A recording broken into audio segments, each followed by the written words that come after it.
अरे भाई, सुना क्या? अगर आपने गोल्ड खरीदने के लिए 2 लाख रुपए से ज्यादा कैश दिया तो सिर्फ सोना ही नहीं, पेनल्टी भी मिल सकती है। और जो दुकान वाला कैश एक्सेप्ट करेगा उसकी भी खैर नहीं। तो ये रूल है क्या? कब से है? क्या पेनल्टी लगती है? और क्या आपको इनकम टैक्स का नोटिस आ सकता है? आज के इस वीडियो में हम बात करेंगे gold purchase cash limit rule की हर एंगल पर। और हाँ, एक बार पैसा भर दिया तो पछताना ना पड़े, इसलिए वीडियो को एंड तक देखना जरूर। सबसे पहले बात करते हैं इंडिया में गोल्ड के क्रेज की।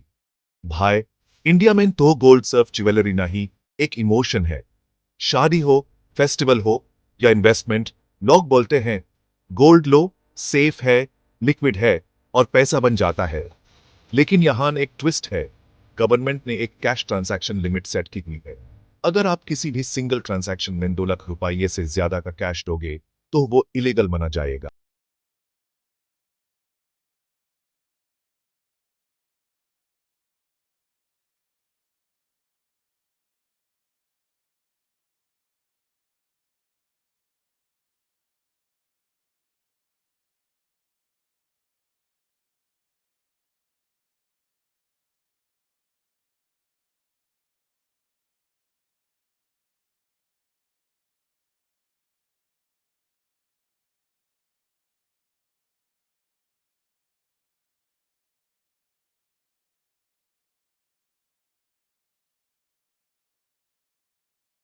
अमाउंट तक पेनल्टी लग सकती है। चलो कुछ रियल लाइफ एग्जांपल्स लेते हैं। केस 1, रमेश भाई ने 2,50,000 का गोल्ड खरीदा और पूरा पैसा कैश में दे दिया, इलीगल ट्रांजैक्शन। केस 2, सुरेश ने 1,50,000 का गोल्ड खरीदा, एक हफ्ता बाद 70,000 का और सेम शॉप से, सेम इवेंट के लिए, शादी के गिफ्ट्स के लिए, total equal sign 2,20,000, still illegal if in cash.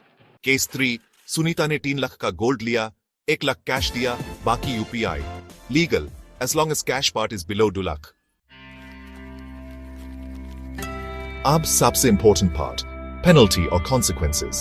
Buyer के against normally कोई penalty नहीं है, लेकिन अगर आप unexplained source of income से cash दोगे तो income tax notice आ सकता है, लेकिन seller के लिए penalty solid है। Section 271DA of the Income Tax Act कहता है, if a person receives an amount in contravention of Section 269 ST, he shall be liable to pay, by way of penalty, a sum equal to the amount of such receipt. मतलब अगर 3 लाख रुपए cash में ले लिया तो 3 लाख रुपए की penalty लगेगी। That too over and above tax. ये कौन लगाता है? Joint commissioner of income tax. और सिर्फ इतना ही नहीं दोस्तों, अगर आप 2 लाख या उससे ज्यादा का गोल्ड खरीदे हो, चाहे किसी भी मोड में, तो ज्वेलर को आपका पैन कार्ड लेना मैंडेटरी है।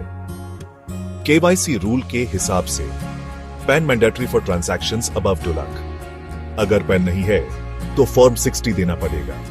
ये सब रूल्स मनी लॉन्ड्रिंग और ब्लैक मनी रोकने के लिए लाए गए हैं।